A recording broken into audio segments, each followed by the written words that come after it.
How you doing? Are you there? You guys. Now I show you this book. John Macmillan presents Beatles versus Stones. Okay, I bought this book uh, in Indonesia. I've been there at, at Bali, and I didn't have too many things to do. I'm not kind of that kind of tourist that goes wherever the tourist goes. No, I hate being a tourist. I visit some temples for sure, but then I say, oh, I need to get some books to read while people are doing this stupid tourist shit.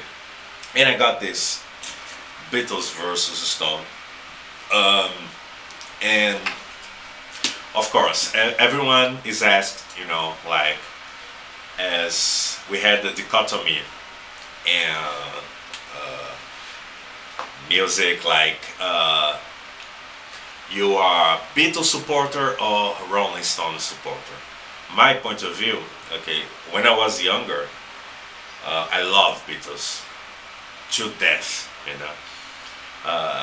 and I didn't know too much about the Stones, because at the 80s, during the 80s, the Stones were doing like more pop stuff, like poppy stuff, like Holly Shuffle, Miss You, a kind of dance stuff, and I just hate that. Nowadays I like because it reminded me that time, but at the time I just hate.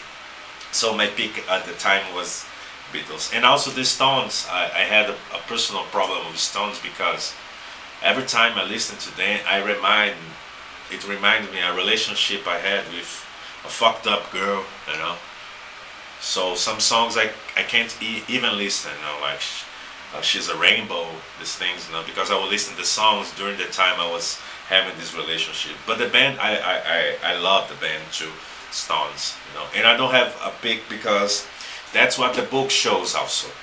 We have an idea that they were enemies, they hate each other, but we had some tips that this was not true, because first of all, the first major hit for the Stones was a Beatles song called "I Wanna Be Your Man," and the Beatles version of this song is sang by Ringo Starr, and sometimes it's considered as a B-side or something like that. And but the Stones took it, and after that they just got really big, And well, for example, when you see um, images of Mick Jagger and Marianne Faithfull, his girlfriend at the time, taking part of the recording of "All You Need Is Love," or you see John Lennon participating at the Rock and Roll Circus movie from the Stones. I never saw the whole movie, but I saw parts of that, and you see Leno playing there with his a kind of put up band that he put, like Keith Richards playing the bass, Mitch Mitchell in the drums, Eric Clapton on the guitar. So this rivalry, it's more about the press, the fans. I never saw it, but I'm sure that they got together, John, Paul, Keith, Mick, Bill, Ringo, George, all these guys got together and probably they laugh about the rivalry. I'm sure because, not sure, but I think that's really true.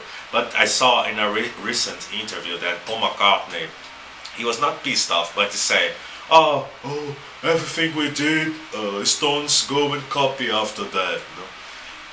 And that's true, if you see, the most clear event of that, if you see like Sgt. Pepper's Lonely Hearts Club Band cover, and you see the Satanic Majestic Request cover, you see there's some similarities that are not in vain,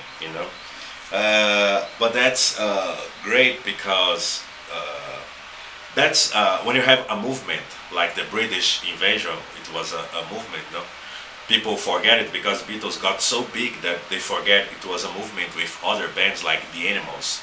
the Crickets, and other ones. And being in a movement in a is a strange situation. At the same time, you try to join forces to go together, but you also think about your band yourself, like to be bigger than the other bands. No, we saw that very much in the grunge era, when you have Nirvana, Soundgarden, Alice in Chains, Dead, Mudhoney. They were all working together, but they all wanted to be the number one. So uh, this is a good book. I like it. See, there's some pics before for the last time. Oh, less papers over here. Um, that's okay. And I totally recommend.